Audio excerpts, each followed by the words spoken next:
Bonjour à tous et bienvenue dans cette vidéo MAM. C'est un petit peu en retard, je l'admets bien volontiers, mais ma fille est là. Et hier est le dimanche pascal, donc pour le coup, je m'autorise un petit retard. Il est vrai que ça arrive un peu souvent en ce moment, mais que voulez-vous, j'essaye de faire au mieux. En tout cas, je suis tombée sur cet article-là. Et comme vous le savez tous, je suis une Normande.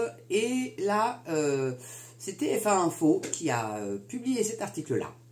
Contre les contraintes qu'on leur impose pour protéger l'eau des Parisiens. Des efforts sont demandés à des Normands pour protéger l'eau potable des Parisiens. Un restaurateur et des agriculteurs ne peuvent plus travailler comme ils le souhaitent. Ils témoignent auprès de TF1. C'est-à-dire qu'on en est rendu là. Paris, c'est le centre névralgique de la France. Non, Paris... ils sont bien mignons, hein. J'ai rien contre les Parisiens. D'ailleurs, je les plains avec les JO. Mon Dieu, je les plains. Mon Dieu, je les plains. On leur vole leur capitale. Enfin, en même temps, s'ils l'entretenaient un petit peu plus, ça serait pas plus mal. Hein. Mais bon, ils ont élu Hidalgo. Après, c'est eux qui voient. Hein. Et donc, là, on va aller emmerder des Normands pour que l'eau des Parisiens soit potable. Mais dans les bassins d'eau parisiens, il y a des truites justement qui sont très sensibles à la moindre bactérie. Donc du coup, l'eau de Paris est plutôt bonne hein, normalement. Mais là, on va aller emmerder des Normands. Alors, ils ont appris la nouvelle en ouvrant une enveloppe Kraft à l'intérieur, un document officiel annonçant une nouvelle réglementation dite d'utilité publique. Il s'agit de mesures de protection de l'eau coulant dans les environs.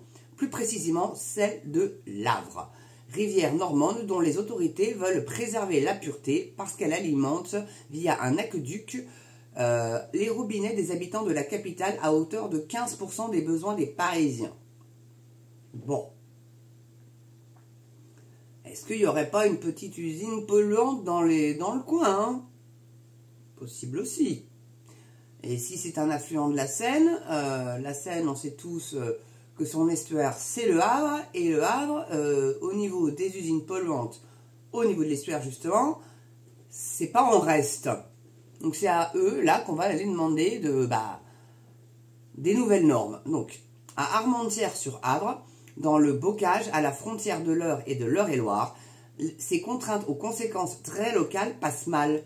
Le relais Paris-Bretagne, restaurant routier posé sur le bord de la Nationale 12, en direction d'Alençon par exemple, n'a désormais plus le droit d'exploiter l'une de ces deux aires de stationnement à cause de sa trop grande proximité avec le cours d'eau qui passe en contrebas. L'État craint des fuites d'hydrocarbures. Habituellement, on peut y mettre jusqu'à 5 camions, alors qu'en face, on n'en met que 2. Avec cette fermeture, on risque de perdre, tenez-vous bien, 70% de chiffre d'affaires. Économiquement, ça n'est pas possible. Tempête au micro de TF1 dans le reportage visible en tête de cet article, le gérant Éric Guillaumin. Ce qu'on ne comprend pas, c'est que si c'était à cause d'une hypothétique pollution à ce moment-là, autant fermer la nationale parce que la pollution, elle est partout. Ce restaurateur n'est pas le seul concerné. Il suffit de suivre la rivière pour ensuite tomber sur William Tribois, agriculteur à qui on a imposé d'éloigner ses cultures, comme le montre la bande grise ci-dessus. Vous allez voir, vous avez des illustrations hein, dans l'article qui sera bien évidemment mise en lien sous cette vidéo. Donc placé sur une vue aérienne, il y a un cours d'eau le long de mon exploitation. Et avec la nouvelle réglementation, j'ai dû semer 20 mètres d'herbe la semaine dernière, explique-t-il. Ces 20 mètres, je ne peux pas les exploiter, mais je dois les entretenir à ma charge. Je perds 7% des terres labourables, ce qui représente environ un chiffre d'affaires de 10 000 € par an. Alors déjà, ils sont à la peine, nos agriculteurs, et en plus, on va venir... Tout ça pour Gaïa, hein, pour les Parisiens. Non mais je suis désolée, ils ont déjà un réseau d'eau tout à fait... Mais vraiment, tout à fait correct à Paris. Ça va aller 2 minutes quand même, mais je vous aime bien les Parisiens, mais faites pas chier le monde. Moi, j'ai une commune des communes, pas loin d'où j'habite, hein. Les Parisiens adorent y venir en week-end et l'été. Bon, parce qu'il y a le bulot AOC. Et des fruits de mer, c'est le premier porc coquillier d'Europe, pour vous dire. Donc évidemment, et puis c'est beaucoup moins cher qu'à Paris, hein, parce que le bulot à Paris, je crois que c'est 30 ou 40 euros le kilo.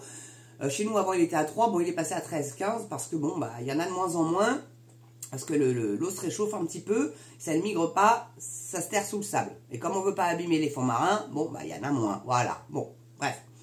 Et ben ils ont trouvé moyen, il y avait une grande roue, qui cachait en plus des hangars pas terriblement jolis à la vue, en tôle, et ben ils ont réussi à faire enlever ce truc-là par la mairie. Voilà. Qui est une mairie verte maintenant. Avant, c'était une mairie de droite, maintenant, bah, elle est basculée à vert, avec le sapin en planche en bois et tout ce qui va avec, et les pistes cyclables. Je vous assure, un jour, je ferai une petite vidéo de ma voiture, je poserai mon téléphone, et puis je vous montrerai l'aberration, vous verrez, c'est un truc de dingue. Hein. Un truc absolument de dingo. Donc de son côté, la Compagnie des eaux se défend en affirmant que la loi prévoit une indemnisation. Et c'est encore les impôts locaux qui vont augmenter, mais c'est pas grave. Dixit Isabelle Méo, responsable de l'agence Havre à la direction, alors c'est pas le Havre avec un H, là c'est Havre A-V-R-E, hein, à la direction de la ressource et de la production d'eau de Paris. Quand sera-t-elle versée? Pour l'interrogation, parce que oui, il y a les paysans qui attendent toujours aussi leur indemnisation, ou je sais plus, là il y avait un... Voilà, ils attendent toujours aussi leur année blanche, etc. Ils devaient recevoir des subventions, ils ont toujours pas reçu, hein. Donc, donc pour l'instant, c'est en discussion, mais ça devrait être décidé cette année, promet-elle enfin, une manière de noyer le poisson? Point d'interrogation. Oui, donc cette année, donc ça peut être au 25, ça peut être pour Noël, quoi. Hein, on est quand même qu'au mois de mars, 3e mois de l'année, donc... bon, je sais pas ce que vous en pensez, dites-moi dans les commentaires, mais bon, les Parisiens, ils sont bien mignons, ils sont bien gentils, hein, j'ai rien contre eux. Très honnêtement, hein, c'est pas tous des bobos parisiens, ils habitent pas tous les beaux quartiers. Et ils subissent aussi beaucoup de choses, hein, surtout Hidalgo et ses chantiers, parce que c'est même pas en travaux, il y a des chantiers qui sont laissés à l'abandon. Donc la circulation est complètement dingo.